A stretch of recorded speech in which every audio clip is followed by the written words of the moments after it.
Buenas noches, bienvenidos a una nueva edición de La Bitácora, un programa de contenido político, social y cultural de Popular Televisión Galicia. Hoy es miércoles 14 de marzo de 2012. Nos acompaña en la mesa de trabajo don José Ángel Feijóo Mirón, es rector del Seminario Mayor de Orense. ¿Qué tal, don José Ángel? Buenas noches, bienvenido. Buenas noches, muchas gracias, encantado. En la esquina de la mesa, don Manuel Rodríguez, es empresario y analista político. ¿Qué tal, don Manuel? Buenas noches, bienvenido. Muy buenas noches a todos ustedes. A mi izquierda, don Gaspar Barrón, es periodista del Grupo Intereconomía. ¿Qué tal, don Gaspar? Buenas noches, bienvenido. Buenas noches, Magdalena. Es un placer una vez más estar aquí en La Bitácora. Y en la esquina de la mesa, don Alfonso de la Vega, es ingeniero, agrónomo y escritor. ¿Qué tal, don Alfonso? Buenas noches, bienvenido. Bueno, bien hallados todos, gracias. Bien, pues empezamos con el primer tema de la noche. En el último debate general de la legislatura, el presidente de la Xunta de Galicia, Alberto Núñez Feijóo, defendió los recortes que viene haciendo y las medidas que viene imponiendo a lo largo de los 3 años de gobierno, porque gracias a ello Galicia es una comunidad solvente que controla el objetivo de déficit, cosa que no ocurre con otras administraciones que están imponiendo ahora medidas muy necesarias. Oímos al presidente de la Xunta. Galicia anticipouse no ámbito da disciplina presupuestaria. E hoxe, mentras outras autonomías e o propio Goberno central vense obrigados a tomar drásticas medidas para controlar un déficit absolutamente disparado, Galicia volveu a ser, en 2011, como foi no ano 2009 e no ano 2010, a única comunidade xunto con Madrid con solvencia acreditada. Galicia ten case a metade do déficit público que todas as autonomías. Galicia ten unha tasa de paro 4,6 puntos por debaixo da media nacional. Presenta mellores perspectivas na evolución da súa economía e paga os seus proveedores no menor prazo de todo o Estado. Ese é o Bien, pues era el discurso de inicio de este debate último de la legislatura. No sé si ustedes lo siguieron, al menos en parte, don Gaspar. Bueno, yo creo que Feijóo se caracteriza porque a lo largo de toda la legislatura el gobierno del Partido Popular en Galicia se ha caracterizado por tomar decisiones anticipadas. Incluso voy a dar un dato. Ya el año pasado, en el debate del año pasado, tomó las decisiones como la de la ley sobre el techo de gasto. Y esto fue el año pasado. Este es Alberto Núñez Feijóo. Un gobierno solvente y ya aprovechando, simplemente voy a dar un dato más. Es importantísimo que en el Parlamento gallego, en el Parlamento autonómico, exista una oposición firme y coherente, porque lo que estamos oyendo por parte del BNG y por parte del PSOE es auténticamente triste. O sea, se llegan a decir cosas fuera de la realidad, ¿no? Hombre, también hay que reconocer, Magdalena, queridos amigos, queridos telespectadores, que tanto el PSOE en Galicia como el BNG pues están pasando por un calvario enorme, ¿no? La estructura orgánica de estos partidos ha hecho que anden prácticamente a golpes. Bueno, decía un amigo que en ciertos ayuntamientos no podías apagar la luz y gobernaba el PSOE porque no sabías lo que iba a pasar cuando se encendiera, ¿no? Y esto es lo que está pasando. Y no solamente pasa en los ayuntamientos donde gobierna el PSOE, pasa también en el Parlamento gallego, en los despachos del PSOE y del BNG. Por lo tanto, toda crítica, que creo que era Feijóo el que decía que... No, el BNG le decía que es el peor presidente de la historia. Bueno, espere, nos lo dice la señora Pontón. Pues la señora Pontón, oímos sus palabras. Es increíble. O vindeiro día 29 hai convocado unha folga xeral que o Bloque Nacionalista Galego apoia porque ante a agresividade do PP a cidadanía só lle queda expresarse nas rúas. Honestamente, creo que cada día que pasa son máis os galegos e as galegas que teñen asinado o seu finiquito e que están pensando en despedilo sen indemnización e por unha causa obxectiva. Vostede é o peor presidente da historia de Galiza. Bueno, algo exagerado, ¿no, don José Ángel? Sí, un poco exagerado, pero bueno, yo creo que a veces los parlamentarios se prestan, bueno, pues a este tipo de exageraciones, incluso a veces un poco bufonescas, digamos, sí, ¿no? Yo, insistiendo en lo que decía don Gaspar, creo que Feijóo le está dando a Galicia pues una credibilidad, una confianza. Es decir, es cierto que los ciudadanos vemos la crisis, sentimos la crisis y cada vez nos afecta más de cerca, ¿no? que tengamos pues a un político que nos ofrece seriedad, credibilidad, pues creo que nos da un motivo de esperanza, un motivo de confiar un poquito, tal como están las cosas, que están tan mal, pues alguien que es capaz de hacer bien las cuentas, de proponer pues cosas que sabemos que son costosas y que supone apretarse el cinturón, pero pues con credibilidad y viendo que tiene su eficacia. Hombre, pues por lo menos nos da tranquilidad y esperanza, ¿no? Yo creo que lo que estamos, perdón, nada más un momento, es ante la peor oposición de la historia. Eso es lo que estamos. Entonces, lo que dice esta señorita, pues me parece muy bien, pero desfasado. Y no todo vale en el Parlamento, no debería valer, porque estamos los gallegos y los españoles hartos de memeces. Bueno, ese es el problema. Don Alfonso. Bueno, vamos a ver, sí, en principio sí está claro que hay un intento de poner orden en las cuentas dentro de lo que es una estructura, a mi juicio, ya lo he comentado otras veces, yo soy muy crítico con el tema del título 8º de la Constitución, todo lo que tiene que ver con el Estado de las Autonomías, porque a veces este proceso de austeridad lleva a situaciones que creo que son indeseables. El día 2, el viernes 2 de marzo pasado, se publicaba en el DOGA la ley de medidas estas provisionales y demás. Entonces, en el artículo 2, si no recuerdo mal, estoy hablando un poco de memoria, se explicaba que en caso de enfermedad de los de funcionarios o de personas que de algún modo tienen que ver con la Xunta, los 3 primeros días cobrarían la mitad del sueldo, si la segunda vez el 60% menos, y a partir de la tercera vez en el año, nada. Del tercer día hasta el día 21º, el 75% del sueldo. Entonces, hombre, a mí me parece que hay austeridades que son bastante penosas. Probablemente porque tampoco tienen la culpa. No, pero no tiene usted razón. No me vayan ustedes ahora no me vayan ustedes ahora con esto. Yo quería ceñirme a lo que fue ayer el último debate general. No, me refiero al tema de los números, vamos a ver. Es que hay que ver los sí. números, vamos a ver. O sea, ¿qué es más importante, que una persona que está enferma cobre o que haya todo un tinglao autonómico? Con toda una serie de estructuras políticas muy complicadas. Es mejor vamos a ahorrar en el defensor del povo, que sean en vez de 5 a 2 o 1, o que, insisto, que un enfermo cobre. Vaya, es que estamos llegando a unos niveles en que estamos, a mi juicio, perdiendo un poco la referencia de lo que es equitativo, de lo que es razonable y de lo que es justo. Esa es mi opinión. Aquí se está hablando de la austeridad, me parece muy bien, pero vamos a ver quién sufre la austeridad primero.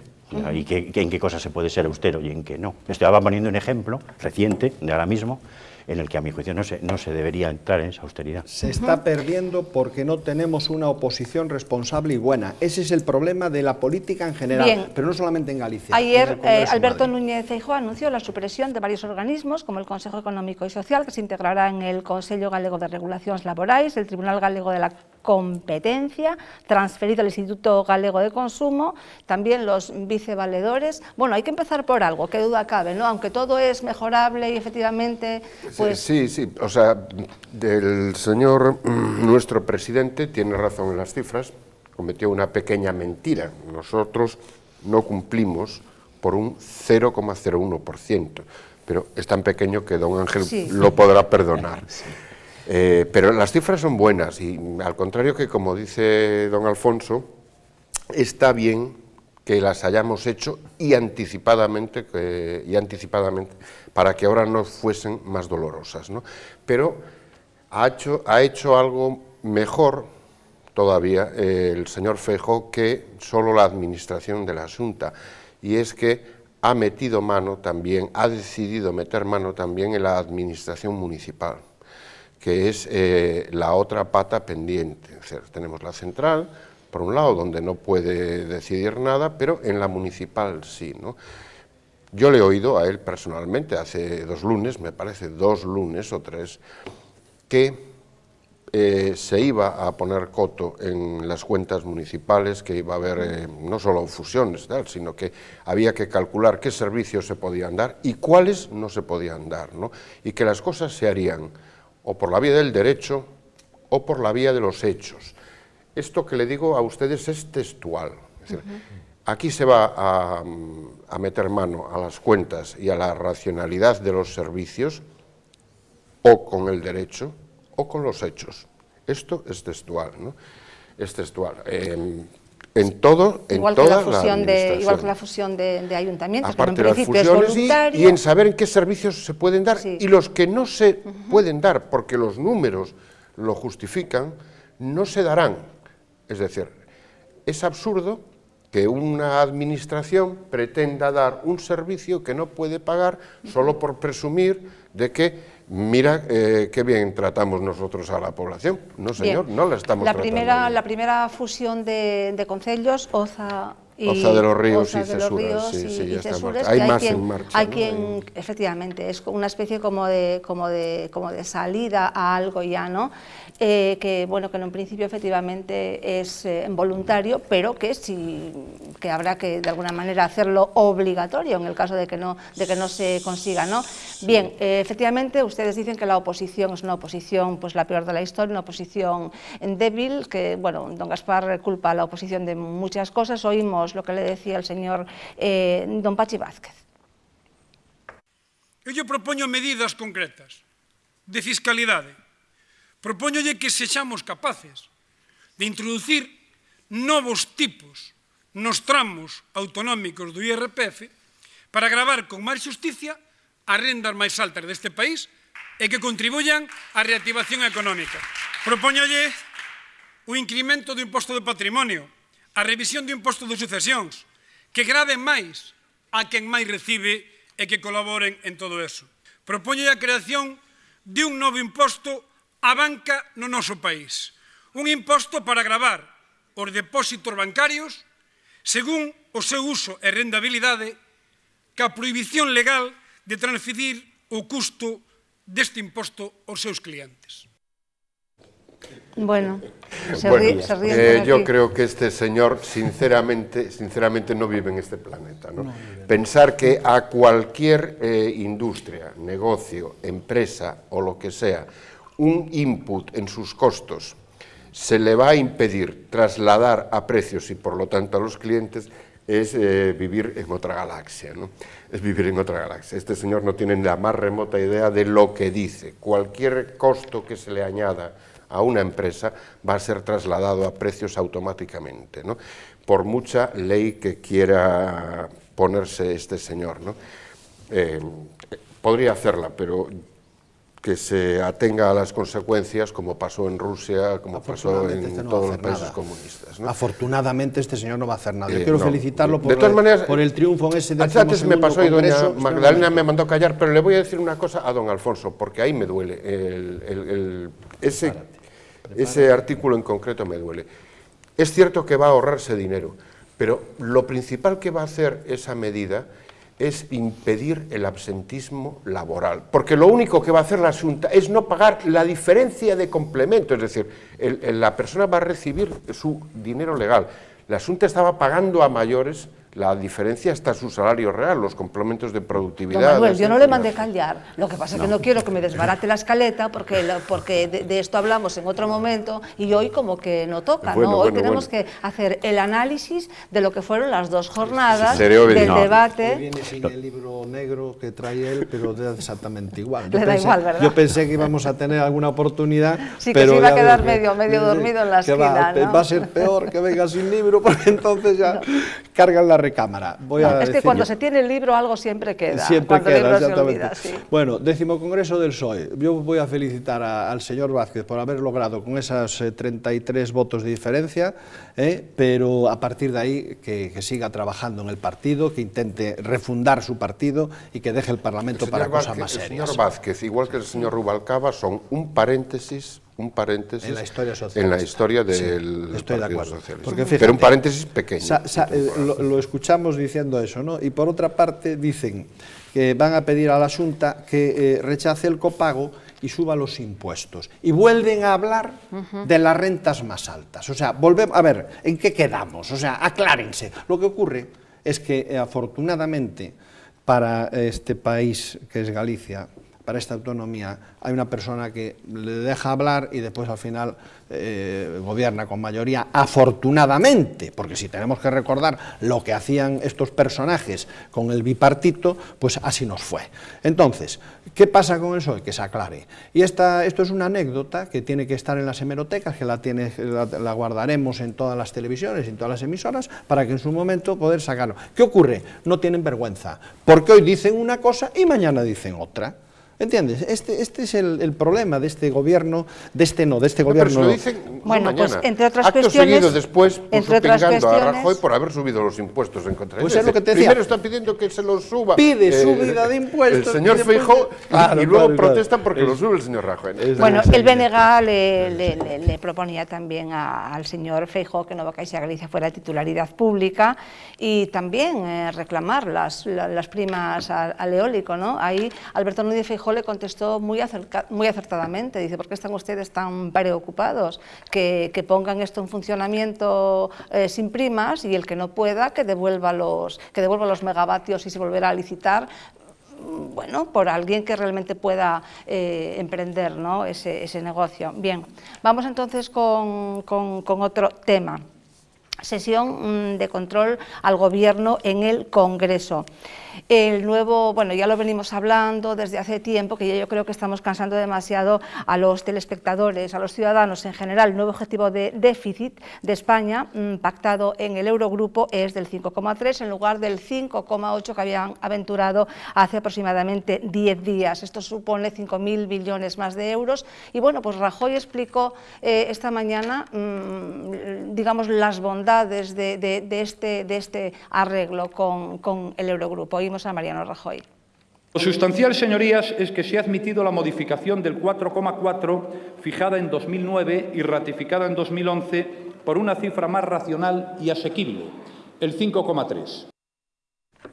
Bien, pues el 5,3. Déjenme que le puntualice. Últimamente no es sesión de control al Gobierno, últimamente es sesión de control a la oposición, porque la portavoz del PSOE, la portavoz que ha elegido el Partido Socialista Obrero Español, tocaya de Soraya, de la nuestra, pues la verdad, como se dice en la calle, ya no tiene dónde llevar más, o sea, porque cada vez que abre la boca pierden votos, o sea, es increíble. Qué lapsus, o no sé si fue lapsus o no, dice tocaya de la nuestra. Sí. No es lapsus, yo creo que ya lo he hecho varias veces, es gallega, ¿no? Y pertenezco a un partido político y no lo digo. Es porque es gallega, bien. José Ángel. No, es decir, yo ¿Estamos creo que cansando los ciudadanos con el 5,3, el 5,8? Yo creo que los ciudadanos lo que notamos es que tenemos que apretarnos el cinturón y que cada vez es más complicado, ¿no? Y hay una cosa de la que yo creo que sí estamos un poco aburridos, que es toda esta economía financiera, que los ciudadanos poco a poco vamos entendiendo un poquito más, pero sigue siendo complicado, ¿eh? Es decir, una cosa es la economía normal y otra cosa es esta economía financiera que a todos nos resulta difícil de entender, ¿no? Que si Europa esto, que si lo otro, que si este país, que si el otro. Lo que sentimos y lo que notamos es realmente, bueno, pues que tenemos menos recursos, que hay más paro, que tenemos más necesidades. Entonces, yo digo un poco lo mismo que decía con el caso de la autonomía, ¿no? Es decir, bueno, pues parece que hay un gobierno que se toma las cosas en serio, que dice las cosas con claridad, que está tomando medidas a pesar de que sean impopulares, pues de una manera coherente, razonable, explicándolas. Entonces, hombre, yo creo que esto genera esperanza, genera credibilidad, pero, bueno, todos estos déficits y estas macroeconomías financieras nos despistan bastante. Bueno, por lo menos tenemos que saber que entre el 5,8 y el 5,3 quiere decir que tenemos que disponer de 5.000 millones más, que no sabemos muy bien de dónde van a salir, si han dicho que sería con cargo al Estado, y si... Han dicho que sí, ¿eh? Que sí, con cargo, efectivamente, con cargo al Estado... Y al Estado central, no lo van a descontar de las autonomías ni los ayuntamientos. Eso ya en euros nos desborda en pesetas. Por lo menos en este año. Han dicho que en este año que no piensan efectivamente subir el IVA, en este año, Dios dirá para el 2013, pero vamos a ver lo que le propone doña Rosa Díez. Este estado de 17 mini-estados es insostenible. Creo que la descentralización política no está reñida ni con la eficiencia, ni con la transparencia, ni está reñida ni muchísimo menos con la garantía de la igualdad y de la cohesión para todos los españoles. Este estado de 17 estadillos, que es lo que se ha venido a constituir España, requiere un reajuste y se trata de optar entre qué reajustamos, si reajustamos el llamado Estado de las Autonomías o reajustamos el Estado de Bienestar. Y yo creo que es lo primero, lo que hay que reajustar para no reajustar el Estado del Bienestar. Don Alfonso, que lo oigo ahí... Tiene toda la razón, a mi juicio, vaya, yo lo mantengo en la postura. Y además, tiene razón en este aspecto, ¿no? ¿Usted cree de estos también 5.000, ¿dónde habría que recortar? ¿Usted cree también que o ellas o nosotros, o las autonomías o nosotros? Yo creo que a corto o medio plazo no queda otra solución que reorientar todo el título octavo y toda la Constitución. O sea, eso hay que ir a una situación diferente. No sé si a un sistema federal propiamente dicho, con responsabilidad federal y con las instituciones federales, o a un sistema más centralizado en el plano político, aunque esté descentralizado administrativamente, ¿no? Eso es un tema. Indudablemente yo creo que esto no se puede sostener. O sea, es un problema que queramos o no queramos, no se va a poder sostener, salvo que sea a costa del contribuyente, a costa del administrado, a costa del pueblo, de nosotros. O sea, es elegir entre los políticos y el tinglado o nosotros. Eso es por un lado. Pero por otro lado hay un aspecto que es cualitativo, más allá de los 5.000, si lo sacamos de un sitio o de otro. A mi juicio se está deteriorando las relaciones de un sistema parlamentario. O sea, aquí se está pactando un déficit en Bruselas, que será aceptado, no será aceptado, será afortunado, será sacrificar unas cosas, sacrificar otras. Y cuando ya se han hecho unas cuentas, se viene al Parlamento y dice, ahora en vez del 5,8, ahora es el 5,3, o al revés. Y entonces el Parlamento, pues sí, buena. Pues sí, bueno, a mí me parece que esto es una degradación de un sistema político parlamentario. Las cosas hay que discutirlas en el Parlamento. A mí me gustaría que hubiera perdona un momento, Manuel, por favor, déjame acabar. A mí me gustaría que hubiera un sistema parlamentario más al estilo inglés, en que las cosas fueran directas, hubiera un intercambio de ideas y de planteamientos mucho más ágil, más rápido y más en tiempo real, no cuando ya las cosas... Y en esta cuestión me parece que el Parlamento español debe recuperar la soberanía, que la soberanía no es hemos elegido a don Mariano Rajoy o a don José Luis Zapatero o a quien sea, y ahí queda eso hasta los próximos 4 años, sino que las cosas que afectan al pueblo español de una forma tan importante se discutan. La única persona, a mi juicio, el único ente político en este momento que hace algo de oposición dentro de lo que cabe es Rosa Díez, independientemente de que se tengan simpatías ideológicas o no hacia ella, que en algunos casos yo las tengo también, en otras no tanto. Pero es quien está intentando controlar la actuación del gobierno. Y los demás no se sabe muy bien a qué se está jugando. Y entonces, desde el punto de vista cualitativo, insisto, lo que a mí me preocupa como ciudadano, ha preocupado por las cuestiones institucionales, más allá de la coyuntura concreta, es la degradación del sistema político en lo que se refiere al control de la soberanía por parte del Parlamento. Don Alfonso, pero eso nos lo hemos buscado a pulso los españoles. Es decir, el señor Rajoy tiene que ir a Bruselas a que le den autorización, que sea un 0,5, un 0,8 o un 18% más o menos, porque durante unos años nos hemos gastado lo que teníamos y lo que no teníamos. Y hoy tenemos que ir a hablar con nuestros acreedores para proponerles nuestro plan de pago. No es una pérdida de soberanía, es un ejercicio de responsabilidad. Les debemos dinero, nos tienen que prestar más todavía y les tenemos que decir cómo se lo vamos a pagar, ¿no? Y eso es porque hemos padecido 8 años de despilfarro y de desprestigio. Manolo, uno de los temas, una de las cuestiones fundamentales de un Parlamento es discutir y aprobar los presupuestos del Estado.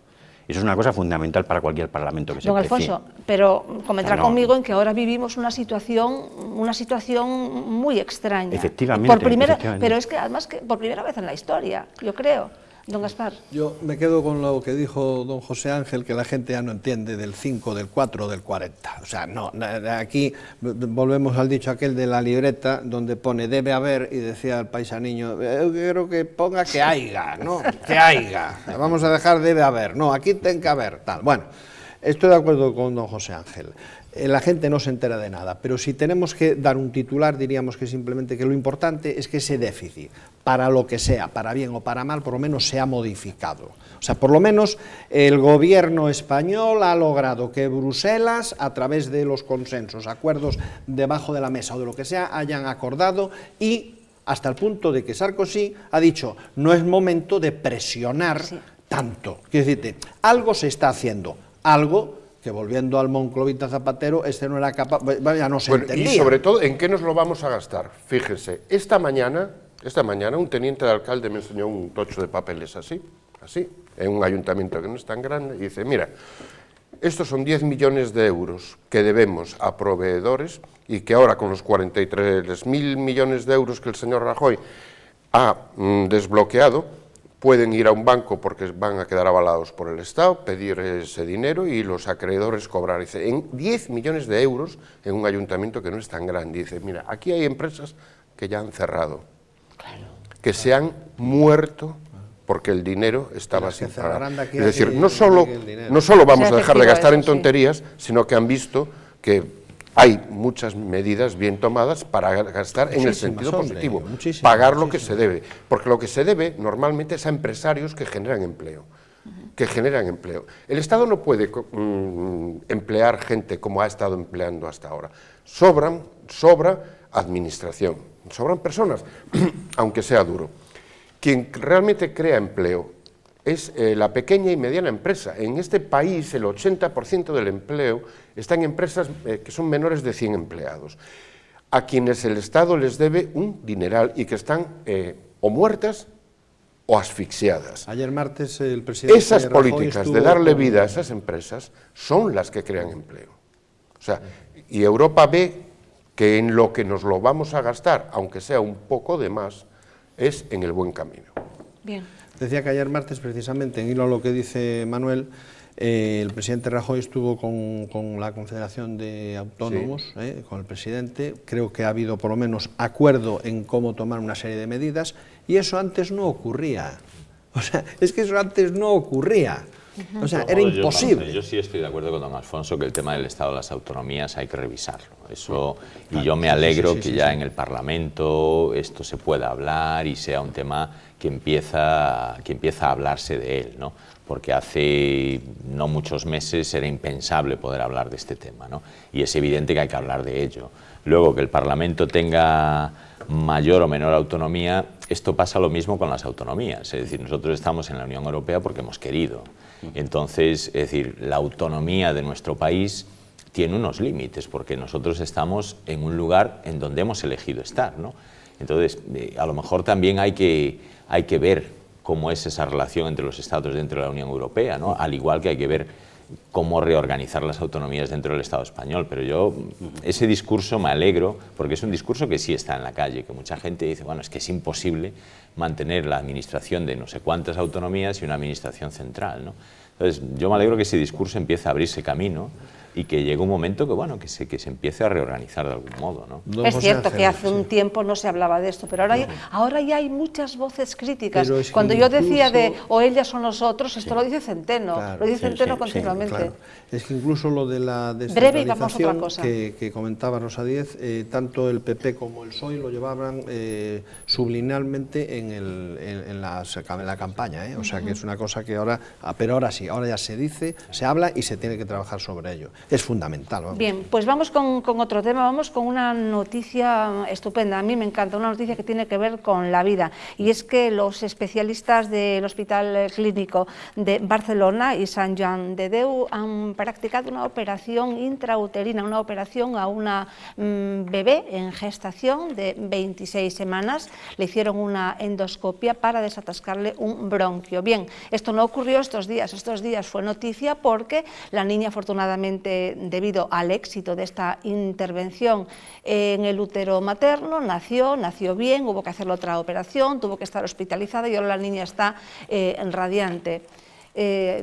A propósito de esta noticia que desde luego todos tenemos que... Sí, hombre, yo me alegro, pero el tema la verdad es que no es nuevo. Se viene haciendo cirugía a neonatos desde hace tiempo, problemas como la espina bífida o o los problemas de corazón se están tratando ya desde hace tiempo. Me alegro, y es buena noticia, ¿no? Es buena noticia de que la medicina avance pero realmente vamos a ver unas no es una imágenes. noticia fresca, ¿no? Porque ya hace muchos años que hay una importante cirugía. No, esta es una noticia fresquísima, es una noticia, sí, mire. Sí, pero el hecho, el hecho primera de que plana, se opere, y además vamos a ver que el hecho de que se opere a fetos, no, vamos a ver las hace imágenes tiempo que... y vamos a y de enfermedades serias. Vamos a oír a uno de los doctores. Tráquea del bebé, con una endoscopia nos metimos hasta el bronquio y allá desobstruimos la obstrucción y reunificamos los bronquios que estaban interrumpidos, y esto permitió que el pulmón se desinflase, salvar la vida y que el bebé naciese a término con un buen peso. Era un paciente en fallo cardíaco y la operación era muy delicada porque había que trabajar al lado del corazón y de los grandes vasos, y además al perforar el bronquio sale mucho líquido, rodea el pulmón y hay que vaciarlo continuamente, y todo esto en un feto donde no podemos trabajar con comodidad. Por lo tanto, el riesgo principal era que el paciente, que en este caso era el feto, falleciese. Se pudo hacer bien y fue una intervención muy laboriosa, pero se pudo hacer adecuadamente y el resultado fue positivo. Al final nació fantástica, respiró, que nadie pensábamos que respiraría, respiró y está muy bien. Y ahora, después de todo el posoperatorio que tuvo después de la segunda intervención, 2 meses en el hospital, pero a día de hoy no ha tenido que volver, que eso tampoco nadie se lo esperaba. No ha tenido ninguna recaída grave a nivel pulmonar, no ha tenido ninguna infección, así que lleva una vida normal. El no ya lo teníamos de que la niña no iba a nacer, entonces siempre nos ha comentado el equipo médico que hemos sido valientes eso ellos, nosotros el no ya lo teníamos, con lo cual es comentar, probarlo ya lo teníamos, probarlo y si no, pues no pasa nada, o sea, se vuelve a intentar. Por suerte ha salido todo bien y mírala, dando guerra como cualquier otro niño. Qué fantástico, y además esto qué es fruto... fantástico, qué maravilloso, realmente, viva la vida, claro que sí, que ya llevamos tiempo haciendo estas intervenciones. De una política preventiva que se viene ejecutando ya desde hace años, porque desgraciadamente hoy los españoles tenemos hijos a edades en que antes éramos casi abuelos, ¿no?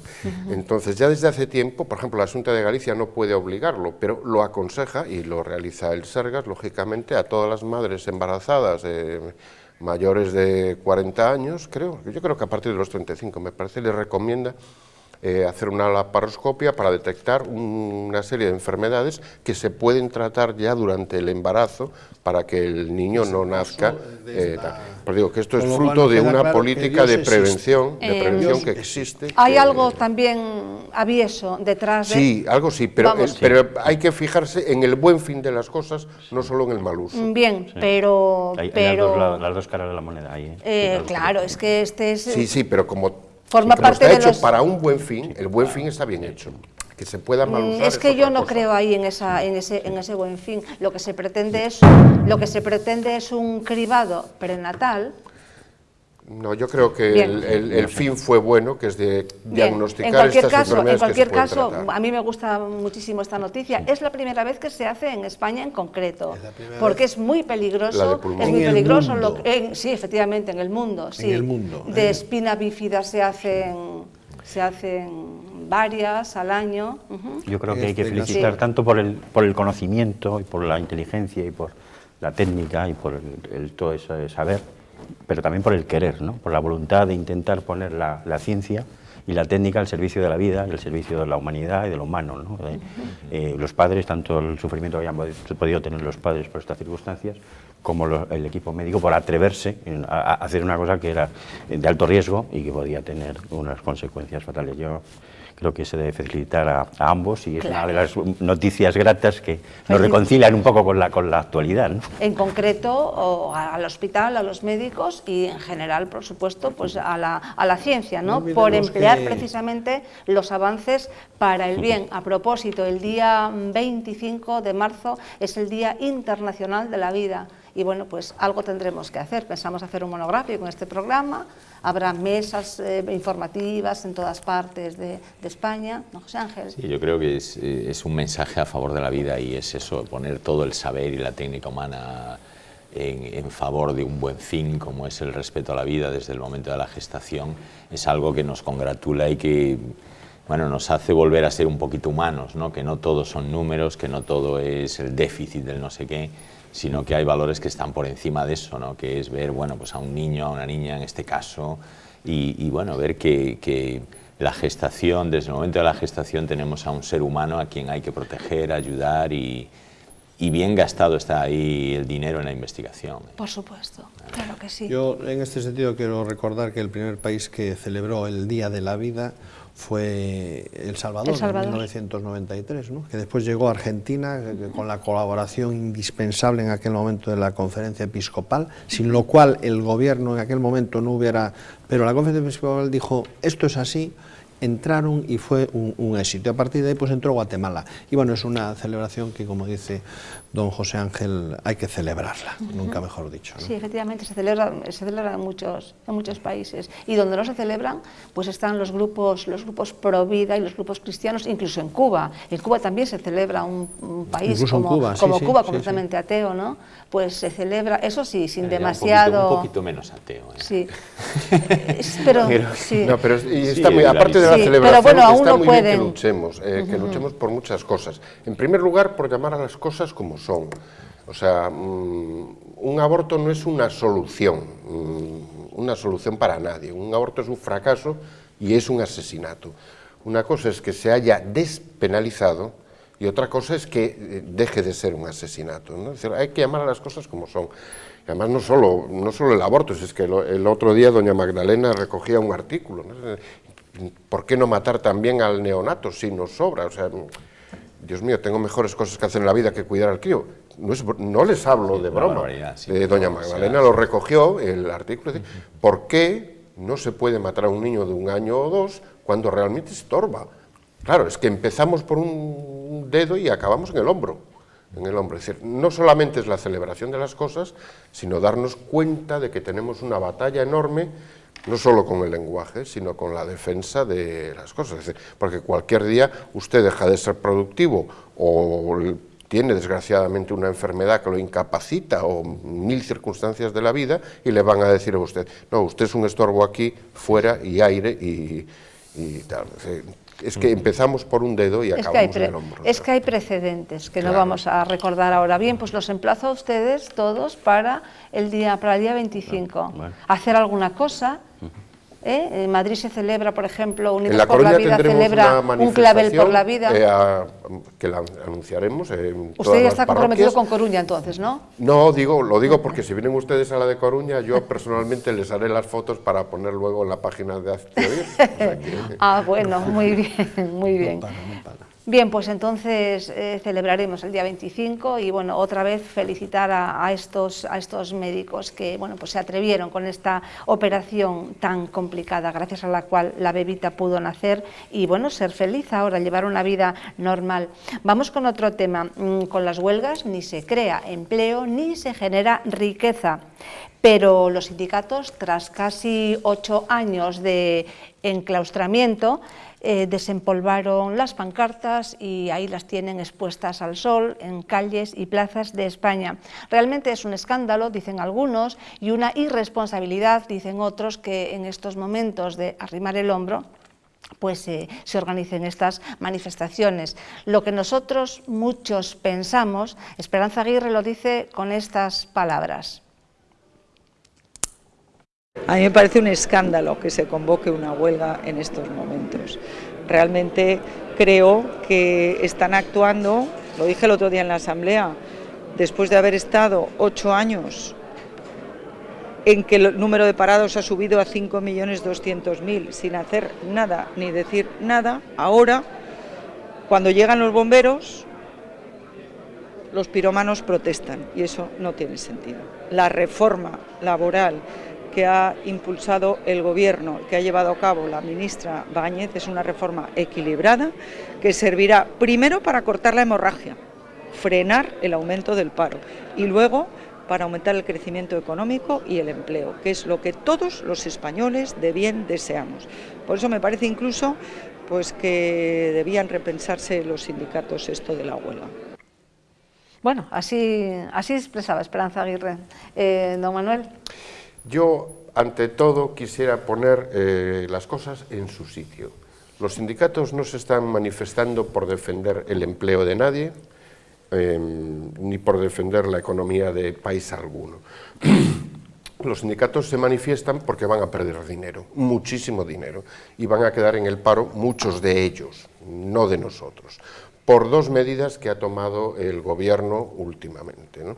Una es la negociación colectiva, es decir, que un convenio de menor rango entre una empresa y sus trabajadores que contradiga el convenio nacional tenga validez, con lo cual su fuerza queda completamente deslavazada, y segundo, por haber dado entrada a las empresas de trabajo temporal a los planes de formación de trabajadores, que va a restarle los miles de millones que están hoy destinados a la formación profesional, que gestionan sindicatos y COE en su inmensa mayoría, y que son la principal fuente de financiación de los sindicatos. Al entrar las ETTs a formar los empleados también, van a perder dinero. Y como van a perder dinero ellos, personalmente, es por lo que van a la huelga ahora. Que no nos vengan con el cuento de que van a defender nuestros intereses. Como buen subalterno te voy a apoyar la iniciativa. Vamos a ver. Sindicatos están moviendo una bolsa de 3.000 millones de euros. Y esto entre UGT y comisiones obreras, ¿no? Y la patronal. Hay que llamar, hay que culpar a todos. Lo que no tienen es un ejercicio de transparencia. ¿Qué va?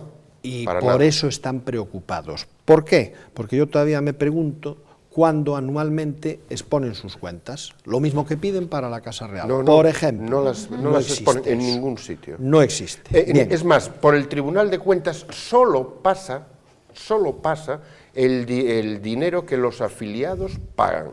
Pero no pasa ni un solo euro del dinero que reciben los sindicatos en Federación Nacional del Estado Central y en sus federaciones regionales de las diversas autonomías, ni ese dinero. Ni UGT ni comisiones obreras hacen públicas sus cuentas anuales. A partir de ahí, cada uno que piense lo que quiera. Eso sí, tienen, lo que sí se conocen son los sueldazos que cobran por ir a las intervenciones y a los consejos de administración, todo auténticamente manipulado. Dígalo, pero 183.000 euros al año, un sindicalista, que luego dice que hay que subir a los ricos los impuestos, porque claro, están arruinando el país los ricos. Pero voy a dar otro dato que creo interesante.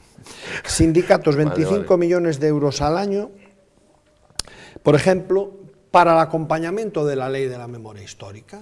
Pues como no hay nada que hacer, pues venga, ahí tenemos 25 milloncitos y entre otras cosas para el acompañamiento de la ley de la memoria histórica. Me imagino que ahora a Garzón le vendrá bien este apoyo porque viajará no con fondos de sus amigos, pero sí con fondos de sus otros amigos, no con los de uno, sino con los del otro. Quiero decirte, y ahora lo que ya es más triste, hablamos de la huelga. 7.000 millones de euros, va a costar la huelga. 7.000 millones de euros. ¿Pero en qué país vivimos? Y se atreven a amenazar, porque todavía están, es que tiene que venir. El otro día, Toso, creo que en una cadena nacional, en una cadena nacional, y concretamente en la COPE, se atrevía a decirle al presidente del gobierno, desde aquí hago un llamamiento y utilizo esta cadena, la COPE, fenomenal, para reclamar que el presidente del gobierno nos reciba y dialoguemos. O sea, no hay desfachatez, hay una cara dura absoluta y eso es lo que está haciendo. Que lo peor de todo esto es que no son ya los sindicatos, sino que los partidos políticos, o sea, el Partido Socialista va a la cabeza con los sindicatos. Y Rubalcaba hace un par de días pues le chantajeaba a Mariano Rajoy diciéndole, mire, tiene usted tantos días para sentarse a negociar y reformar la ley. Yo creo que, vamos a ver, creo que están perdiendo bastante credibilidad, ¿no? Es decir, ha habido, pues hace tiempo, con todo el tema del paro, tenían más motivo, convocaron aquella especie de pseudo huelga, una cosa extraña, ¿no? Ahora se les ha dado un tiempo para el diálogo con la patronal, no se han puesto de acuerdo y de repente en cuestión de un mes pues se monta una huelga. La verdad es que tienen muy poquita credibilidad, ¿no? El problema de esto es, vamos, que creo que también es algo que es necesario en la sociedad, es decir, los sindicatos cumplen su papel en un sistema democrático, ¿no? Pero el problema es cuando se convierten en una especie de sindicatos verticales. Estos cuando el sindicato es la voz de un partido, Bueno, entonces ya no es la voz de los trabajadores, ¿no? Sí. Y ahora mismo, y sobre yo todo creo cuando que es tiene un muy poquita. negocio. Claro, un negocio. Cuando Y lo que decimos... extorsionadores, que las Claro. cosas hay que llamarles por su nombre, y en la bitácora podemos hacerlo, son extorsionadores, y lo están demostrando, porque no ha habido en toda la historia de la democracia que antes de los 100 primeros días se haya preparado una huelga. Eso es inaudito, inadmisible. También es verdad. Alberto Núñez se la prepararon aquí también, ¿eh? Sí, Antes, sí, también. Bueno, pero no llegó a fraguar, ¿no? No, bueno, pero bien, ya... Bien, pero de todas maneras, vamos a ver, el presidente del gobierno, Mariano Rajoy, lo dijo ya hace tiempo, dijo, ya me la tienen preparada, lo sabían, porque si algo hay es buena información. Además es muy curioso, es que tengo un artículo empezado, a ver si lo acabo este fin de semana, que digo, no sé por qué nos extrañamos, porque hace, no sé, casi más de un año que llevamos diciendo, no, los sindicatos están ahí calladitos porque están esperando que gane el Partido Popular para salir a la calle. Así. Y nos rasgamos las vestiduras cuando Mariano lo dijo, pues campechanamente, no, me están preparando una porque no es bobo, porque es listo, porque sabe. Nos rasgamos las vestiduras cuando dijo, pero si es que yo tengo, usted lo sabe perfectamente, dijo, si yo tengo un plan B para el día que la hagan. Sí. Y usted lo sabe perfectamente. Yo tengo un plan B para el día que lo hagan, que se van a enterar de lo que vale un peine. Hombre, yo creo que ellos no saben lo que se juegan. En este momento, para mí los sindicatos están jugando con un arma un poco complicada, como dice don José Ángel. Esto no es lo de antes, o sea, la situación no es la misma. Los españoles lo que tienen que saber es que la huelga, la broma va a costar 7.000 millones de euros, que no es una broma, que estamos hablando de los tantos por ciento. De lo que tenemos que ahorrar. Claro, pues 7.000 nos los tiran así por un caprichito de... Pero bueno, como es de nuestro dinero, que viene del dinero público, que vivan de las cuotas de sus afiliados y que lo paguen tranquilamente. Lo dijimos siempre y lo tendremos que reivindicar. Don Alfonso. De esta gente ya. Yo quería recordar que la huelga es un derecho siempre que sea pacífica. O sea, me parece que es muy importante que se mantengan los términos en no violencia. Entonces habría que hacer una llamada a los sindicatos, a las organizaciones sindicales, para que insten a la no violencia entre sus afiliados y participantes en la huelga, y también al gobierno para que avale una situación de orden público razonable.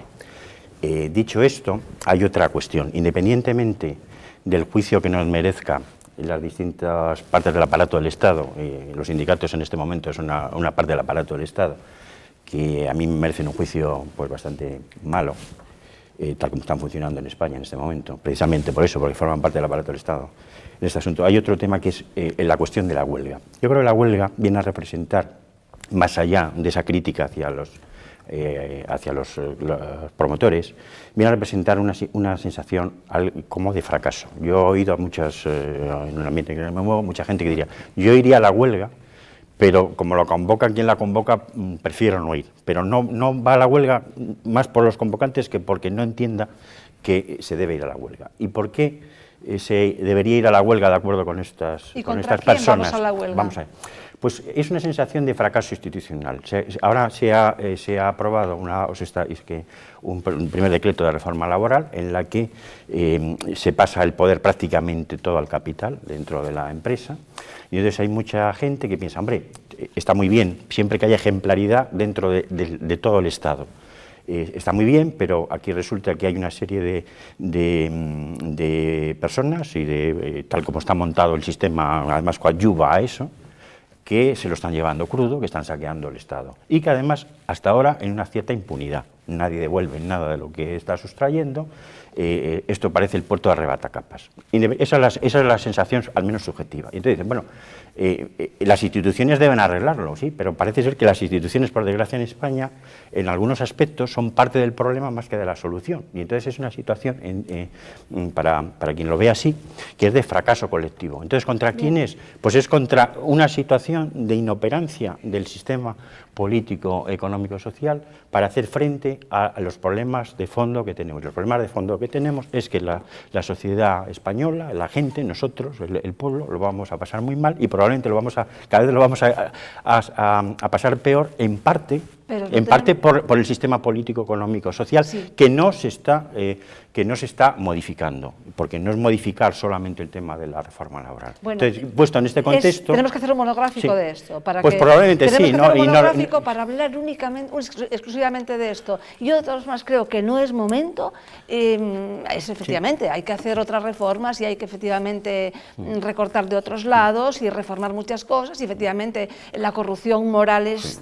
Una huelga general es siempre y por definición una huelga política, porque el derecho que recoge la Constitución a la huelga es el derecho de los trabajadores respecto de su empleador, un derecho particular en una empresa de un trabajador que como último recurso tiene que recurrir a la huelga. Pero en la huelga general no hay el empresario al que reclamar nada. Una huelga general es siempre y por definición una huelga política. Por eso estaba diciendo que tiene que ver con el fracaso, con una sensación subjetiva al menos, insisto, subjetiva al menos, independiente de lo que...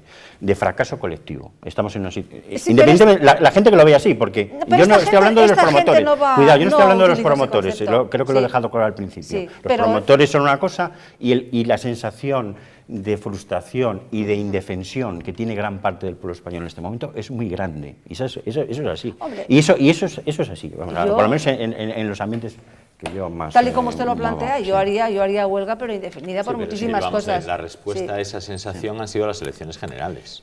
Sí, pero... es decir, ha sido un vuelco total, ¿no? Sí. Y evidentemente esa sensación la seguimos teniendo de que seguimos teniendo problemas, pero ese vuelco que se ha dado en las elecciones generales es porque buscamos otra solución, porque aquello ya no valía. Claro, escuché... Pero vamos a ver, pero ¿no? también se había escuchamos antes a la señora Pontón... Y tenemos que dar tiempo también, tenemos que dar tiempo que todo vaya cambiando. Sí, pero también ha habido un compromiso por la fuerza política vencedora en las elecciones, por ejemplo, que no iba a subir los impuestos. O sea, vamos a ver, hay unos compromisos electorales que hay que tratar de cumplir. Entonces, no parece para las personas que opinan de esta manera, ¿no? No parece que sea lógico que solamente se cargue sobre una parte de la sociedad y no sobre los otros. Vamos con otro tema. Ese tema ya nos enfadamos aquí con Mariano Rajoy durante 2 bitácoras, le dimos candela. Estamos hablando del contexto, del entorno en el que se está produciendo esto, ¿no? Sí, ahora digo, vamos a darles un poquito de tiempo, porque los 100 días se cumplieron ayer, ¿no? Claro que sí, claro que sí. 30 segundos, simplemente. Yo tengo una solución para eso y ya la he puesto en marcha. En la cadena que presido, Universal Radio, el día 29 no habrá información sobre la huelga. No vamos a dar ningún ápice de aliento a estos personajes. Es una decisión, pero que hemos tomado, que ya se ha cursado y que así lo haremos. Si eso lo hiciéramos más medios, otro gallo cantaría. Le he ganado yo. Ay, sí. El lunes no se ha tocado, no venía en la escaleta, miren ustedes, para nada de si ha habido manifestaciones acá y allá, si tanto según la policía, para nada. No hemos tocado el tema de los sindicatos para nada. Y hay que decir que no hemos hablado de esto para nada. Y hoy hemos hablado de esto, pero hemos hablado de esto para decir que es una desvergüenza. Exacto. Y porque quería sacar además las palabras de Esperanza Aguirre. Muy bien, entonces queda claro que estamos muy de acuerdo en muchos o en la totalidad de posicionamientos. Por supuesto. Qué contento me hace, Magdalena. Ni un cuarto al pregonero. Hay que ser combatiente. Yo estoy como doña Magdalena cumpla la amenaza que nos ha hecho de reducir nuestro salario un 5%. Como ha dicho, yo voy a hacer huelga general aquí el día 29. Tú el día 29 en Universal Radio poniendo música. Vamos entonces con otro tema que sí, esto... va mucho al hilo con lo que acababa de exponer don Alfonso de la Vega. La Fiscalía Anticorrupción estudia pedir más de 2 millones de euros de fianza en concepto de responsabilidad civil a Iñaki Urdangarín por la captación y desvío de fondos públicos a través del Instituto NOS. Bueno, siempre decimos, cuando hacemos un enunciado de este tipo relacionado con juicios pendientes y demás, con causas que se están juzgando, que no vamos a hacer un juicio paralelo, ni mucho menos, no es nuestra intención, y que también además estamos en contra de las filtraciones. Pero bueno, sí tenemos que comentar la actualidad, y este es un tema de actualidad. A propósito del tema Iñaki Urdangarín, ¿cómo ve que se está actuando en este momento? Hay demasiado Pues con mucha delicadeza por ser vos quien sos. Vale, muy bien, pues quería... Muy bien. Yo lo que pediría es que, bueno, pues en este caso, como en cualquier otro, lo que usted acaba de decir, es decir, respeto a las autoridades judiciales, pero el respeto significa igualdad ante la ley, ¿no? Pero se lo están poniendo mal. Claro, efectivamente, ¿no? Es decir, lo están haciendo muy difícil, ¿no? Pero yo es que venía ahora mismo escuchando en el coche también, es decir, por ejemplo, las deudas del fútbol. Es que los clubes de fútbol pueden tener no sé cuántos millones de deudas, no somos iguales todos ante la ley. Y esto es un poco lo que yo creo que en una sociedad democrática no debe ser, ¿no? Y además el Poder Judicial tiene que reivindicar su papel y tiene que ser un papel cada vez más claro y cada vez más objetivo, porque es un poco el garante también. Independiente. Claro, independiente, por supuesto, ¿no? Entonces, en este caso, bueno, pues todos vemos maneras de comportamiento, cosas que, bueno, que son extremadamente delicados, ¿no? Además hacen declaraciones que parecen lapsus, ¿no? Dicen, no, a la infanta no la llevamos a declarar para no estigmatizarla. Y claro, pues esto nos recuerda aquella vieja frase que la leía estos días recordando aquel... ¿no? Sí, exacto, para no estigmatizar a Felipe González, ¿no? Sí. La infanta es una ciudadana como ustedes y como yo, no es institución. Vamos a ver, yo voy a dejar muy claro que soy tremendamente sensible con la presunción de inocencia, tremendamente, porque por suerte o por desgracia me veo involucrado en ocasiones como imputado en situaciones en las que no tengo nada que ver, pero estás ahí. Por lo tanto, y he vivido y vivo situaciones de jueces que, líbreme Dios, bueno, no vamos a entrar en ese tema. Entonces, lo que tengo muy claro en este caso es que de entrada que el juez no ha creído a Urdangarín, no le ha creído, y el fiscal creo que tampoco. Pero bien, la pregunta que nos podemos hacer es, ¿debe declarar la infanta? Vamos a ver. Y alguien más que la infanta, el secretario de la infanta. Espera, no, ni el secretario ni el... Sí, no, porque el secretario de la infanta, lo han rechazado. que no ha sido llamado a declarar, es el administrador de la sociedad. Ahí voy el creador y administrador de la sociedad. ¿Debe declarar la infanta, sí o no? Por supuesto. No, espera un momento, Manuel, vamos a ver. Si ella toma decisiones, sí. Si no toma decisiones, no. Esto que quede claro. O sea, tú puedes tener una participación o 100 participaciones en una sociedad. Gaspar, pero vamos a ver, yo por desgracia pues aunque sea para me he decir visto eso, involucrado como usted probablemente en algún juicio. Ni el juez ni el fiscal se rasgan las vestiduras por llamar a medio vecindario y a media familia. No, completamente de acuerdo. Sin ningún tipo de problema. Y de hecho... Debe declarar o no la infanta, vamos, nos parece así como tan evidente. Sí. Que, bueno, pero claro, será inocente. Pero si nos ajustamos aunque sea como testigo. Aunque sea para decir aunque sea como testigo. Lo políticamente correcto es que vaya. Pero no lo políticamente correcto es que vaya. Lo que ocurre como testigo. Como testigo, como estamos hablando de imputada o testigo. Vamos a ver, que por otra parte la garantía dicen, bueno, pues que es mejor como imputado que como testigo, porque como imputado dicen que puedes mentir y como testigo no. Pero bien, dicho esto, yo creo que la cuestión es lo que dices, don José Ángel, políticamente correcto es que vaya, porque si no estamos demostrando que no son, porque a ver, la mujer de Bárcenas, el caso del PP, fue la mujer del socio, de Torres, fue, quiero decirte, bueno, se sabe que hay gente que ha ido porque al juez dice, usted viene aunque pasaba por allí, usted pasaba por allí, vamos, yo tengo algún caso de pasar por allí, no en mi caso, pero si el juez ha dicho que ha llamado a cientos de personas a declarar.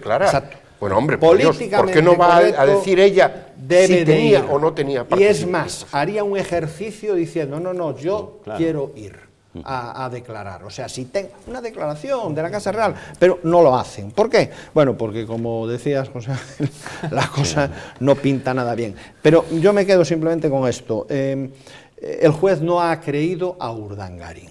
Y eso es lo triste. Por lo tanto, lo que haya, lo que no haya o lo que deba de haber, no lo sé, pero de momento no lo ha creído, se funda en sus declaraciones, 2 días declarando, después tampoco me creo lo que se filtró, de que si le había amenazado, que si usted no declara mejor, eso no puede hacerlo un juez, eso ya cae por su peso, ¿me entiendes? Eso cae por su peso, pero bien, a lo que vamos, si la infanta Elena debe ir o no, sí que debería ir. Ahora, ¿en qué condición? Una cosa es como testigo y otra cosa es como imputada, porque como imputada, que es lo que mucha gente quiere quiere sentarla en el banquillo como imputada, pues creo que no debe de ser, vamos, yo no tengo los autos, no, lo que he podido saber es lo que sabemos todos, ¿no? Pero independientemente de los autos, lo que sí está claro es que como imputada es si ella ha tomado decisiones, porque si no ha tomado decisiones tú eres partícipe de una sociedad y no tienes responsabilidad. Otra cosa es que, claro, si compras un palacete... Bueno, el palacete de Pedralbes... Gaspar, pero está muy bien que el juez se lo pregunte, ¿verdad? Claro. Que le pregunte a usted Sí, si participaba en la administración o no. Sí, señor, está bien que se lo en pregunte. eso estamos de acuerdo, pero yo expresaba al principio el como imputada o como testigo, y aquí se ha pretendido, no en la bitácora, de sálveme Dios, en general se ha pretendido colocarla como imputada, y eso creo que honestamente no toca porque no se sabe tampoco. No, eso que lo digan los jueces, eso que lo digan, Exacto. pero que la llamen, a ver, óigame, porque usted formaba parte de la sociedad, usted tiene el 50%, etcétera. Pero sería un gesto de honestidad, porque bueno, si nos remontamos ya cuando marcharon para Estados Unidos, pues ya Yo quería comentar un asunto, vamos, por no insistir en lo que se ha dicho ya. La otra parte del problema, otra parte del caso Urdangarín o del caso Duques de Palma, como lo queramos ver. La otra parte del problema, a mi juicio... de Palmarena. Palmarena. La otra cuestión, a mi juicio, porque esto recuerda un poco la morfología de un timo. Hay un timador y hay un timado. Y entonces el timado muchas veces en el timo intenta timar al timador. Entonces aquí me parece que habría que aclarar la actuación de los políticos que han estado dando fondos, vamos a dejarlo así, timo o no timo, fino, a cambio de qué, al yerno del rey, ¿no? Entonces, habría que ver que, en concepto de qué y cómo se puede tan alegremente ofrecer los fondos públicos, que no son privados, si fuera privados, pues allá cada cual con su patrimonio, cómo se puede atender eso. ¿Qué es lo que se estaba vendiendo? O sea, porque yo no creo que ninguno de los que estamos aquí vamos al presidente de una autonomía y le decimos, hombre, que vamos el conocimiento de este asunto nace precisamente de que se estaba investigando las acciones de políticos y apareció este hombre como conseguidor. Pero ahí está, sí está claro, ahí está el problema, ahí está el cuestión. Esto es una pieza aparte. Claro, pero ahí está... Y no quiero insistir, pero simplemente recordando lo que decía antes, del tinglado político, al origen del asunto, más allá de las personas incluso. O sea, que algo no funciona bien en España y en las autonomías cuando pasan estas cosas durante años y durante mucho tiempo en aparente impunidad, por lo menos hasta ahora. Y hay otra cosa, a mí me ha llamado especialmente la atención, dentro de esta morfología del ingenio de picaresca, cómo se puede sacar dinero, aparentemente, si es verdad lo que se ha publicado, para una cuenta en Suiza, directamente, no ya por mediar, pagado por una sociedad de una autonomía valenciana que tiene un déficit y un desastre, es una situación financiera terrorífica, por una sociedad de Aguas de Valencia para mediar en un trasvase en Jordania, de ríos en Jordania. Yo es que no sé qué se puede trasvasar en Jordania, yo estaba en Jordania, no sé qué se puede trasvasar, porque como no sea el mar, por cierto, es que el mar muerto, no sé qué se puede trasvasar allí. Pero es que hay una conexión ahí también con príncipes árabes, que la cosa tiene mucho más. Pues en una de las mentiras que ha cogido precisamente, se le ha cogido a Urdangarín, es eso que estás hablando, Alfonso, esa cuenta, ese asunto en Jordania, el jordano dice que él no conoce, vamos, que no tiene nada que ver, y Urdangarín declaró que era el jordano el que la había. Pero ¿qué pinta en todo caso? ¿Qué pinta la sociedad de Aguas de Valencia en Jordania con ese asunto? Bueno, con la globalización ahora todos pintamos en todas partes, ¿no?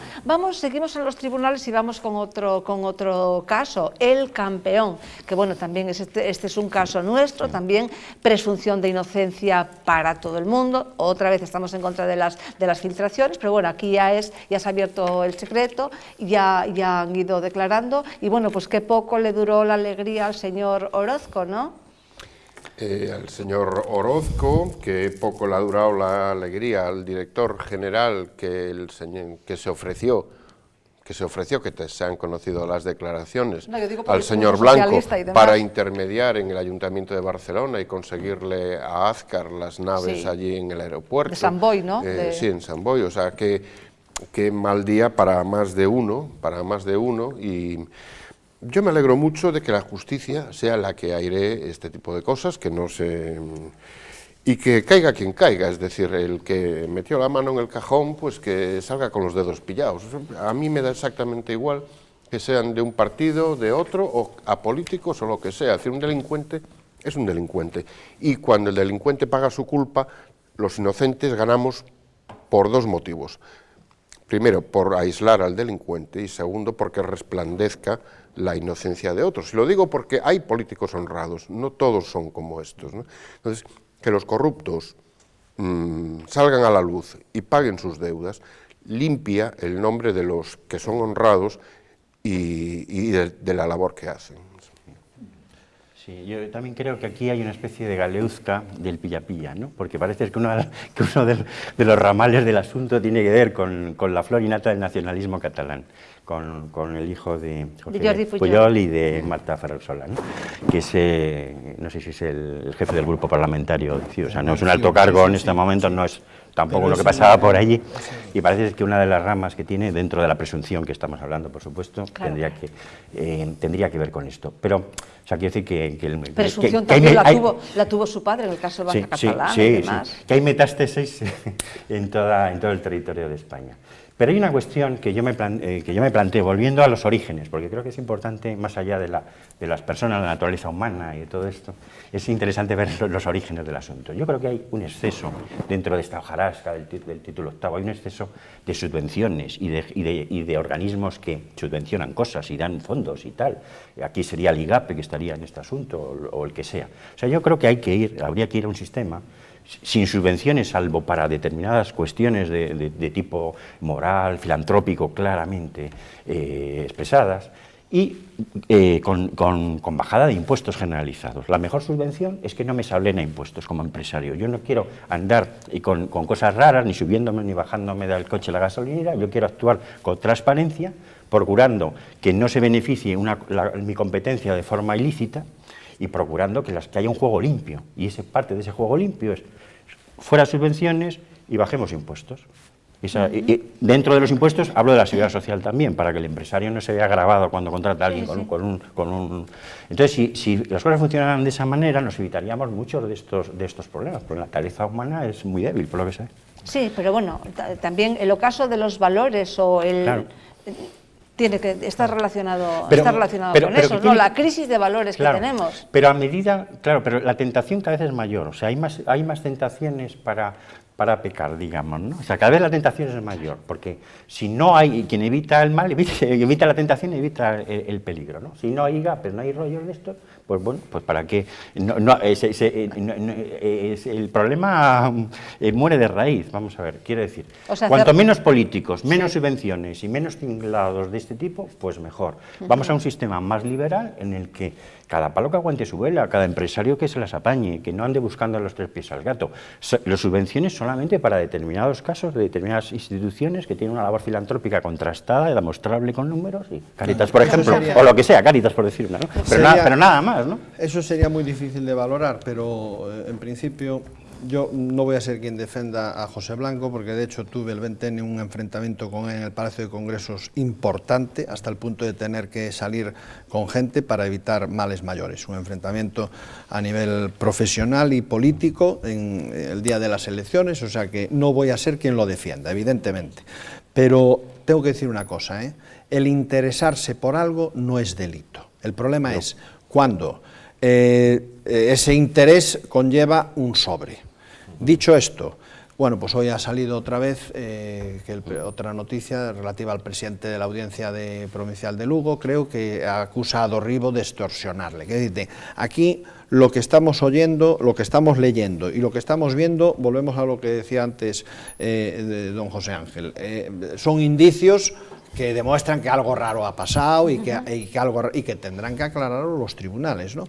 Pero repito... Y esto realmente llegará a aclararse, porque, vamos a ver, creo que sí, la justicia funciona, pero relativamente. Cuando está de por medio la política, todo queda de una manera un poco así. Pero en este caso ha habido cambios. Quiero decirte, yo creo respeto que la presunción de inocencia, pero también me hago unas preguntas que tienen difícil respuesta. Es decir, ¿para qué quiere uno 20 Porsches? ¿Por qué me estás hablando de Dorribo, yo estoy hablando de ¿Por qué Blanco? se lleva uno 20 Porches a Andorra? Bueno, me estás hablando de Dorribo. Para que lo han venderlo. cazado, a ver. Claro. Dorribo lo han cazado hizo 3 declaraciones y las 3 diferentes. Por lo tanto, ya ahí hay algo, o tiene mala memoria o algo no encaja. Puede ser un buen novelista. Bueno, lo que sea, Podemos pero estar estamos perdiendo hablando un valor intelectual. de Blanco, ¿no? Entonces, abreviando, que estamos ya ¿qué los ocurre? últimos. ¿Por qué? Yo me hago una pregunta. ¿Por qué hay que preguntarse, mira, ¿y el alcalde de San Boi es de los nuestros? Esa es la clave de toda la operación con Azcar. Si no existe esa pregunta, a lo mejor podemos estar pensando en otra cosa. Pero es de los nuestros, como diciendo, si es de los nuestros, lo tenemos arreglado. Aunque también hay que reconocer que más de una vez pues hemos necesitado la intervención de alguien para agilizar algo, y eso no es un delito. Eso no es un delito. Si tienes una amistad, pues lógicamente, oye, me puedes, y eso no quiere decir que ese documento que tú tienes que mover pase arriba y el otro pase abajo. No, pero las conversaciones de los señores estos Claro. con Fomento, no. Sí, eso está ahí, Claro, eso está claro. ahí, están pillados, Claro, o sea, claro, pillados, eso es muy, pero bien pillados, ¿no? Eso trabajo les costará Se ve que demostrar Rubalcaba, que es otra cosa. Se ve que Rubalcaba no se llevaba bien con él, pues si no lo hubiera avisado. Mira, Pepe, que te están grabando. Ya, Pero el ya. conde de Sitel no fue capaz de avisarlo y tacatá, se lo cepilló. Yo lo que pediría es, yo pediría 2 cosas a la justicia: una, independencia, rapidez y claridad. Porque al final hacemos todos juicios paralelos, la prensa... Usted pide mucho. Es que no me queda mal, yo quiero conseguir algo muy grande que es el cielo, así que... Con la iglesia hemos topado, Manuel. Yo creo que conseguirá antes el cielo que Que la agilizar rapidez de la justicia. justicia. Es decir, No lo ponga tan mal, hombre. es que si no, la No lo justicia ponga que no es tan mal. rápida al final no es justicia. ¿no? Efectivamente. Claro. Si no es rápida, Y después al final, yo creo que a los ciudadanos nos acaba pasando con la justicia lo que nos está pasando con la economía, ¿no? Que es imputado, testigo, que esta cosa, que una cosa aparte, llega un momento que ya no lo entendemos, ¿no? Es decir, cuando es tan simple, digo, bueno, este metió la mano o no metió la mano en el cazo. Es decir, es que no hay muchas vueltas que darle, ¿eh? Es decir, la justicia normal Don José es Ángel, esto, ¿no? y desgranar el caso, bueno, porque esto ahora corresponde aquí y es una pieza separada. Y en el caso Malaya, una cosa es una cosa, otra, y al final no sabes, pero Bueno, ahora vamos. eso lo han llevado. Al final, como lo de Garzón, es decir, es culpable, ¿cómo es? Lo hizo mal, pero no es culpable. O digo, bueno, ¿esto cómo se come? Reconoce ¿no? que lo hizo mal. Tenía pero buena intención, vaya. Sí, tenía buena intención, ¿no? buena Sí. intención. Bien, pues hemos cogido esta noticia para comentarla porque, bueno, sufrimos todos los atascos en las ciudades, en las grandes y en las pequeñas, incluso en las villas. Hace 110 años que se matriculó el primer coche en Madrid. Desde luego era Madrid muy distinto al de ahora, los coches también eran muy diferentes. Tenía 14 caballos y alcanzaba 40 kilómetros por hora. No sé, pues me apetecía hacer un recuerdo a este primer coche de Madrid, que no sé si tenemos imágenes o no. Bueno, no, seguramente... sí, parece que tenemos. Hace ahora 110 años que se matriculó el primer coche en Madrid. Era un Renault con 14 caballos de potencia y que alcanzaba unos inusuales 40 km por hora. Perteneció al marqués de Bolaños, un enamorado de la automoción. Aquel día se produjo un acontecimiento insólito. Madrid fue testigo del gran invento del siglo, que sin pausa se fue abriendo paso. Las calles de la capital y de España, como también del mundo, se fueron llenando de todo tipo de vehículos. La popularidad del coche es hoy incuestionable. La ciudad de Madrid tiene matriculados casi 2 millones de vehículos, solo una pequeña fracción de los automóviles existentes en el mundo. La omnipresencia del coche también ha traído sus inconvenientes. Las palabras ruido y contaminación son términos comunes al mundo de la automoción, pero esta industria ha dado muestras de su capacidad de innovación con el coche eléctrico, y todo para continuar con el placer de conducir. Es un coche de gama altísima, porque muchos años después el Renault 4x4 y el Seat 600 también tenían 14 caballos. Ajá, eran de También 14 tenían caballos. 14 caballos. ¿Qué coches recuerdan, por ejemplo, el primer coche que usted recuerda, no el suyo, pero de antepasados que hayan tenido así, pues un Seat coche 600 cuando todavía... fuera el primer coche familiar, el primer coche de la familia. Mi abuelo tuvo un Forte. Sobre el coche al que últimamente se ha criminalizado y se le está acusando de prácticamente todo, voy a decir una cosa. El coche le ha dado al hombre... ¿Quién lo criminaliza? Mucha gente, pues porque contamina, porque estorba, porque hace ruido, porque... un montón de cosas. El coche nos ha dado a la humanidad una libertad enorme. Es decir, gran parte de lo que somos hoy día, de la sociedad que somos, la debemos al coche. Es decir, la reducción de las distancias y de los tiempos que dio el automóvil a la humanidad ha sido impresionante. Es decir, el cambio que hemos tenido, la facilidad de acceso a sitios, la facilidad de recibir mercancías, se debe al automóvil. ¿Ustedes? Decía don Alfonso que su abuelo tenía un Forte. Nosotros en el Cowboy de Medianoche tenemos un Forte del año 16, sí, pues sí. Con ruedas de madera y que utilizamos para algunos eventos. Pero el coche ha sido pues, el gran impulsor. Y hablando de coches, Renault hace 110 años sacaba ese vehículo, pero Ford fue la primera marca que sacó los coches en serie. En serie, sí. En serie, y concretamente el Forte. Sí. El Forte fue la primera hornada de vehículos que sacaron en serie. El coche eléctrico, hablando en la actualidad, bueno, pues está por andar. ¿Se acuerda de la matrícula? No, porque esto es una referencia. Es que yo por desgracia no conocí tampoco a mi abuela, ¿no? Pues un día fue un siniestro. Además, lo que me contó a mi madre es que se siniestró en un accidente. Mi madre decía que era un Forte, yo tampoco puedo asegurarla. El modelo era un Ford seguramente. Precisamente por eso, porque supuso una cierta democratización, aunque era entonces un bien muy de lujo, una cierta democratización del uso del automóvil. Acelerador de mano. Sí, era muy ¿Más así que recuerda de antepasados? Yo de recuerdo de coches, una cosa que recuerdo muy simpática es que cuando yo estudiando en Roma ya hace unos cuantos años, me vine desde Roma con otro compañero en un 600. Desde Roma a España sin parar. Bueno, solo parando para echarle agua y estas cosas. Pero eran muy buenos esos coches, ¿no? Sí, duraba muchísimo. Además era muy simpático porque lo teníamos en Roma, le habíamos quitado el asiento de atrás, entonces era como el 580, el tipo de coche que quedaba ahí. No, era un 600, llevado de España. Era el tipo de coche que dejábamos abierto en cualquier sitio porque no había problema, no pasaba nada. Bueno, pues yo les cuento.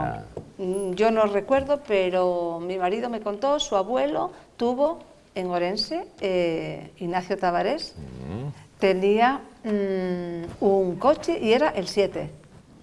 El Renault 7. El 7. No, era el coche número 7.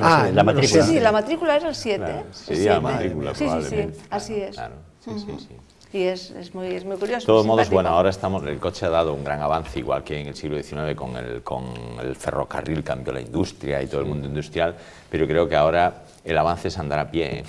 Sí. Y todos los médicos están diciendo hay que pasear, hay que andar a pie, las rutas del colesterol, es decir, ahora el disfrute no es el coche, creo. Y además vestidos con esto que es obligatorio ahora para andar por las carreteras, ¿no? Sí, con un chaleco. Con el chaleco sí. Mi primer coche, y termino, fue un 1400A, del que fuera uno de las mejores voces españolas, que yo no conocí, lógicamente, Sajibela, un tenor. Sajibela, a lo mejor buscamos en internet, nunca tuve la oportunidad de hacerlo. Sajibela, un coche de 5.000 pesetas, que pinté a mano. Pero 5.000 pesetas de aquella, bueno, era un dinero. Había que ir a mi abuela, mi abuelo, hice reunión familiar, 5.000 pesetas y lo pinté a mano, y bueno, lo que yo anduve con aquel coche. Podríamos seguir ahora contando anécdotas, haciendo la tertulia más distendida, más así, ¿no? No quedaría mal. Bien, pues hasta aquí el programa de hoy, nos hemos pasado pues unos cuantos minutos. Don José Ángel, pues muchísimas gracias. Por cierto, no le pregunté qué tal con el nuevo obispo, qué tal con don Leonardo. Pues la verdad es que encantados, felices, ¿no? Ya teníamos ganas, ¿no? Y la verdad es que estamos, bueno, pues disfrutando y todos, bueno, él supongo que haciéndose a la diócesis. Y bueno, yo en el seminario lo vamos a tener la primera visita después de la toma de posesión fue precisamente al seminario mayor y luego al seminario menor, ¿no? Y tenemos pues órdenes, ministerios ordenandos pues ya esta semana mismo, ¿no? Entonces pues la verdad es que el hombre está trabajando a toda prisa y nosotros pues encomendándolo y encantados, la verdad.